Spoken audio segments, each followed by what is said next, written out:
नमस्कार, आप देखें संविधान एक्सप्रेस 24 न्यूज़, आपका स्वागत है।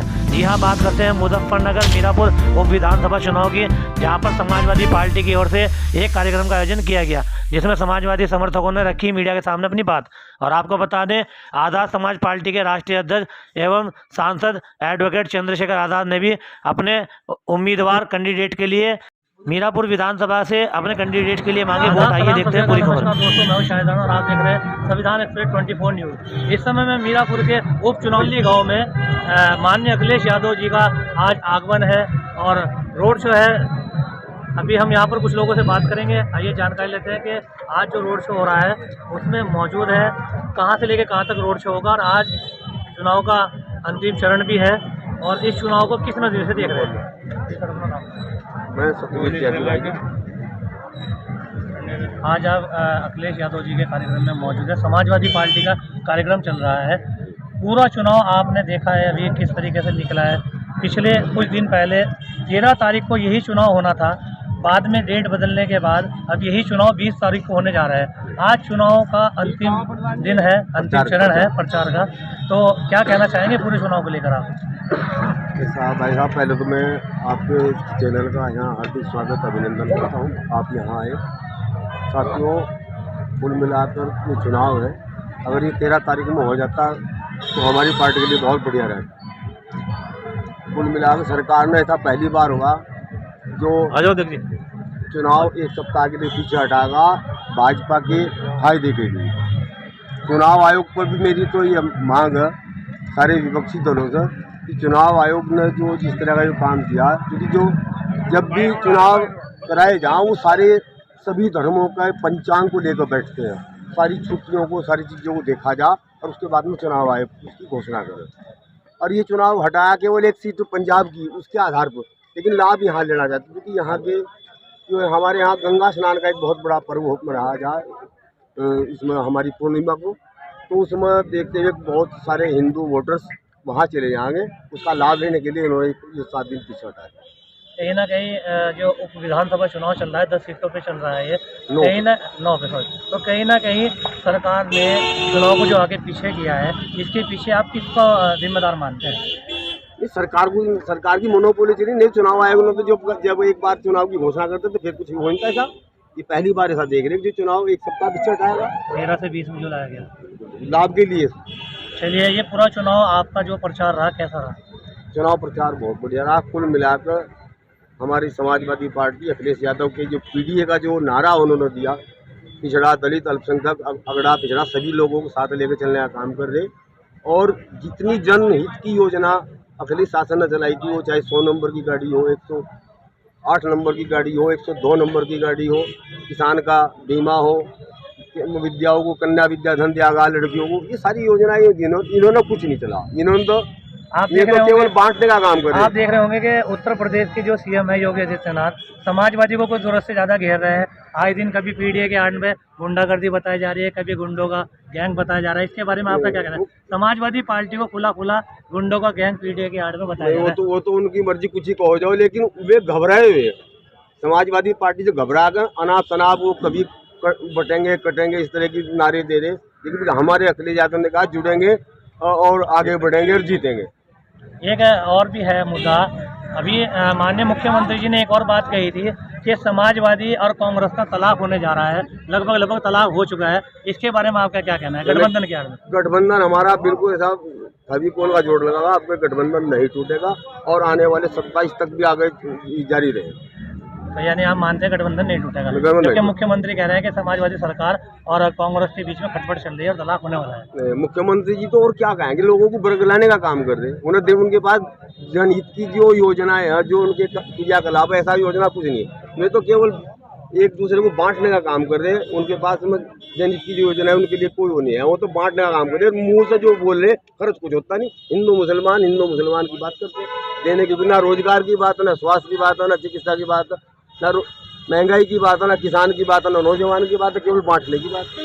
चलिए, 2 दिन बाद मतदान होने वाला है, तो आपने क्षेत्र के मतदाताओं को क्या कहना चाहेंगे आप? मैं तो मतदाताओं से ये अपील करना चाहता हूँ कि वे महंगाई को देखते हुए, रोजगार को देखते हुए, जो सारी जन समस्याएं हैं जो समाज में व्याप्त हो रही है, उनका समाधान कौन कैसा करेगा, इसके आधार पर जाति धर्म से ऊपर उठकर वे मतदान करें, जब इसमें उनकी भलाई हो। चलिए, इसी कड़ी में और लोग भी हमारे बीच में मौजूद हैं, उनसे भी हम बात कर रहे हैं। सर बताएं, क्या नाम है आपका? सर नरेंद्र सैनी। क्या कहना चाहेंगे चुनाव को लेकर? चुनाव, हमारा समाजवादी पार्टी बहुत मजबूती से चुनाव लड़ रही है और जनता के हित की बात करती है। सबको जोड़ कर चलने वाली पार्टी समाजवादी पार्टी। आज माननीय अखिलेश यादव जी का आगमन है और रोड शो भी है, इसके बारे में क्या कहना है आपका? जनता को जागरूक करने के लिए, लोगों को अपनी योजनाएं बताने के लिए, अपने कार्यक्रम बताने के लिए, हमने क्या किया, इन्होंने क्या किया, वो उसको सब बताने के लिए लोगों के बीच में। चुनाव में जो आपका मैनिफेस्टो था, उसमें से किस तरीके के मुद्दे अगर आप दिए जाते हैं तो उसको पूरा कर पाएंगे? वो हमारे नेता का पहले कहना था, दवाई सस्ती, पढ़ाई सस्ती, ये बिजली, हमारी बिजली का, हमारा रोड तो पढ़ाई मुक्ति, बिजली का हमारा फोकस रहा कि हम बिजली सस्ती करेंगे, बिजली देंगे लोगों को, मुफ्त बिजली देंगे। वो बेटी का जो नारा है, बेटी बचाओ बेटी पढ़ाओ, उत्तर प्रदेश में किस हद तक बेटी को पढ़ाया गया, किस तरीके से बचाया गया गुंडे मवालियों से? देखो, ये मुद्दा बनाते हैं कुछ लोग। इनकी सरकार में कितने अत्याचार हो रहे हैं बहु बेटी, लैंगिक अपराध बढ़ा जाएगा, कितना बढ़ रहा है अपराध, लेकिन ये बदनाम दूसरे को करते हैं, अपने चलिए, फिलहाल आप देख रहे हैं और मैं यहाँ पर लूँगा छोटा सा ब्रेक। तो ब्रेक के बाद फिर से आपका स्वागत है। जैसे मैंने बताया, अभी भी मैं मीरापुर उप विधानसभा चुनाव में मौजूद हूँ और हमारे बीच में सत्येंद्र सैनी जी, जो पूर्व जिला अध्यक्ष है समाजवादी पार्टी से, वो मौजूद। आइए उनसे भी जानकारी लेते हैं कि चुनाव को किस नतीजे से देख रहे हैं। जी सर बताएं।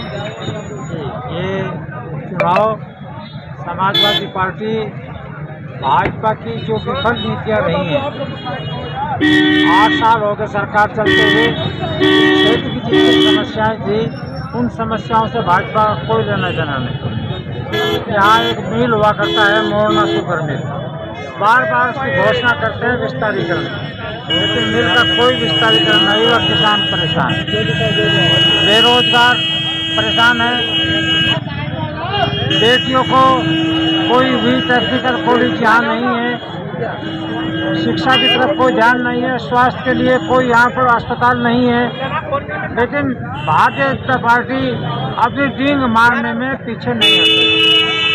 इसलिए समाजवादी पार्टी सारे मुद्दों को लेते हुए इस चुनाव को लड़ रही है और चुनाव में 100% जीत हासिल कर रही है। क्योंकि हम लोगों ने पिछला भी लोकसभा का चुनाव हुआ था, इस प्रदेश में जब 400 पार का नारा इन्होंने दिया, तो समाजवादी पार्टी ने इनके रथ को उत्तर प्रदेश में रोकने का काम किया और 37 सीटें अपनी जीती और 6 सीटें कांग्रेस की गठबंधन से जीती। 45 सीटें जीत करके ये कीर्तिमान स्थापित किया कि उत्तर प्रदेश में समाजवादी पार्टी ही भाजपा के रथ को रोक सकती है। बड़ी बात कह रहे हैं कि उत्तर प्रदेश के अंदर भारतीय जनता पार्टी का जो रथ है, केवल समाजवादी पार्टी है जो उसको रोक सकती है। और अभी भी हम बात कर रहे हैं भारतीय जनता पार्टी को लेकर और चुनाव को लेकर। आइए जानकारी लेते हैं सर। अभी नफरत फैलाने का इन लोगों ने काम शुरू किया है। इन्होंने तय किया है कि मुसलमान अपने दुकानों पर अपना नाम लिखें। ये इतने स्तर तक गिर गए हैं कि हिंदू मुसलमान में बांटने के लिए ये किसी भी हद तक जाने के लिए तैयार है।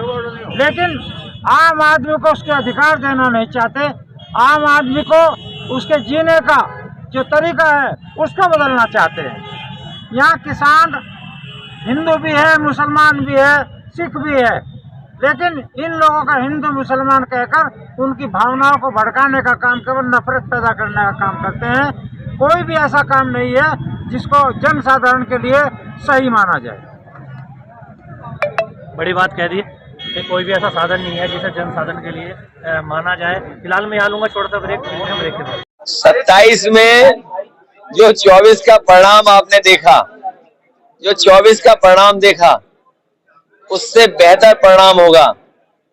भारतीय जनता पार्टी की सरकार जाने वालों में से है, इनकी सरकार जाएगी। एनडीए नकारात्मक लोगों का गैंग है, उन लोगों का है जो स्वार्थी हैं। एनडीए उन लोगों का समूह है जो लूट रहे हैं, जिन्होंने पुलिस की व्यवस्था खराब कर दी 100 नंबर 112 करके, और इतना करप्ट पुलिस कभी नहीं देखी जो इस बार देखने को मिल रही है। अभी तक तो पुलिस चोर को पकड़ती थी, अभी कई जगह पुलिस को पकड़ रही है। 40 लाख रुपए का बैग पकड़ा गया। एडीजी जैसे अधिकारी को थाने में जाना पड़ा, और उस थाने की कमाई सोचते हो क्या थी? 15 लाख रुपए प्रतिदिन। इतनी लूट कभी नहीं हुई। और मैं चला जाऊं किसी आईपीएस से चुपचाप बैठ करके बात करना कि 50वें पायदान पर जो अधिकारी था उसे टॉप पे बैठा दिया। ये डबल इंजन तो टकरा ही रहे हैं, इनके डिब्बे भी टकरा रहे हैं, इनके डिब्बे के साथ साथ इनके नारे टकरा रहे हैं आपस में। और जो व्यक्ति 50वें पायदान पे था उससे ऊपर बैठाने का मतलब क्या है? कभी किसी आईपीएस से पूछे जाकर के कि अगर 50वें पायदान के आदमी को ऊपर बैठा देंगे तो उस पर क्या गुजर रही होगी। इसलिए धीरे धीरे वो लोग भी मिल करके मुख्यमंत्री जी की कुर्सी कैसे हटे उसके लिए सुरंग खोद रहे हैं। आजाद भैया जिंदाबाद।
आपकी बार देख ली, सारी पार्टी देख ली, आपकी बार।